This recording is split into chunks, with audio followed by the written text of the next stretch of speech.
As by now most of the civilized world knows, this is Luke Skywalker's speeder.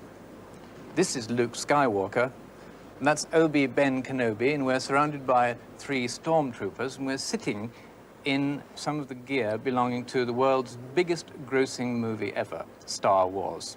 After costing $9.5 million, it has grossed over $200 million in the United States.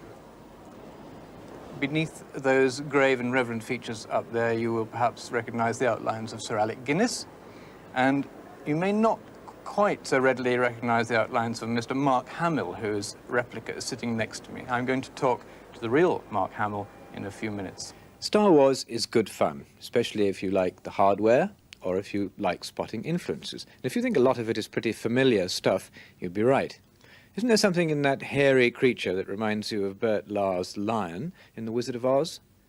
In which case, that would make C-3PO a Tin Man, wouldn't it?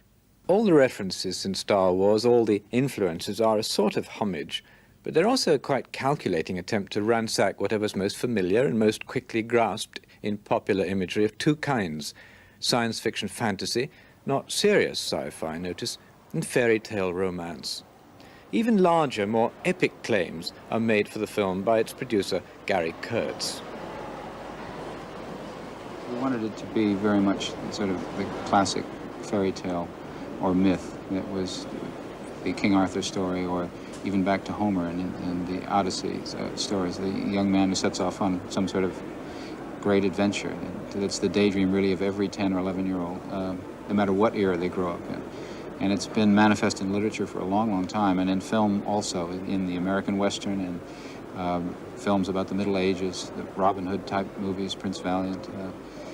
Even some war movies have the same basic appeal. Kids go crazy when they see the screen. I'm close in age to them, just on the bridge of being from teenager to young adulthood, and they see me triumph over evil, and they think I could do that. I mean, it's a strong identification thing, and in the princess's case, rather than a damsel in distress, she's right there with the boys shooting the laser guns. Girls love that because they know if they were being chased by the baddies, they'd shoot back just like we would. Characters were so fully realized in the screenplay. I imagined very close to the way they finally cast 3PO. I mean, his dialogue, his fussiness, his preciseness, you know. He at one point in the film, he says, "I've forgotten how much I hate space travel." He'd be much more at home serving hors d'oeuvres and discussing opera with a sophisticated crowd. Now, this guy, R2-D2, was dubbed later, so if he had a line or something, we would react to it as if he said it, and they'd put it in later. That was the only stretch. Other than that, our 3PO was played by Anthony Daniels, and I could hear him, muffled, mind you, but I could hear him, and it was strange. As the movie progressed, even though he has an expressionless face, I could see expressions, anger, fear. I mean, he was very real to me. It was kind of a shock when they'd take his head off and there was a human being inside. Especially an Englishman. He's our mechanical Hudson, you see. There are a lot of unconscious memories at work in Star Wars, but there's some quite deliberate ones too. George Lucas not only runs a comic book shop, but he's a film school graduate, and he wanted C-3PO to look like Fritz Lang's famous robot in Metropolis.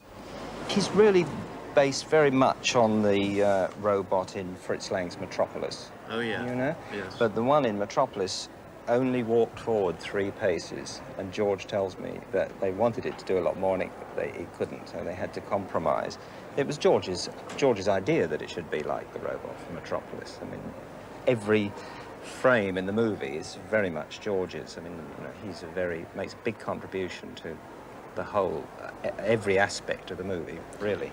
And did you find all the time, Mark, that when you were acting with were there always people in the robots that you were talking to, or sometimes were you just using the duplicates? Sometimes we were using the radio control robots. Yes. You could never tell. There would be 5 or 6 R2-D2s, and everyone would break for lunch. You'd hear a little voice going, "Let me out! Let me out!" And then everybody was betting 2 pounds on which R2-D2 he's in. Get his head off. Okay, you win. We think this is one of the ones which was a duplicate. It was not the one that Kenny Baker Well, this is was... one of the ones that Kenny was in, actually. Is it? Yes, there were 8 or 9 different ones. They all did different things because of the technical requirements of the script. And they were terribly heavy, I believe, to Well, this is one of the manipulate. ones made out of metal. There were 2 or 3 of them were made out of fiberglass, which are a little easier for him to deal with. Did you have any malfunctions with the the real Oh, yes, equipment, that's- apart from the actors? The robots. Well, that was one of the things that actually made them so endearing, was that they started doing things that just like real actors will do, screwing up occasionally. Very temperamental, he Yes, R2 would stop functioning sometimes completely. The radio control wouldn't function in the radio control version, or he would fall over, or a couple of times out in the desert he ran into 3PO and knocked him down.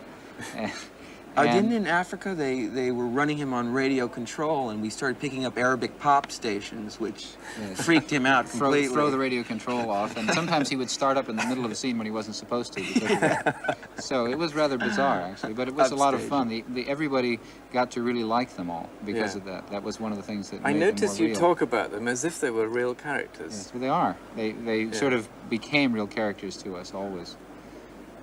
Did you find yourself actually unconsciously behaving tenderly towards them or affectionately? Yes. Oh yes, yes, definitely. There's a portion in the film where R2 is ambushed and he falls face down into the dirt, and every audience I've seen it with goes, oh, like when Lassie got wounded or something. Yes. He's like a mechanical teddy bear. Everybody wants to hold and squeeze him, Yes. cuddle him.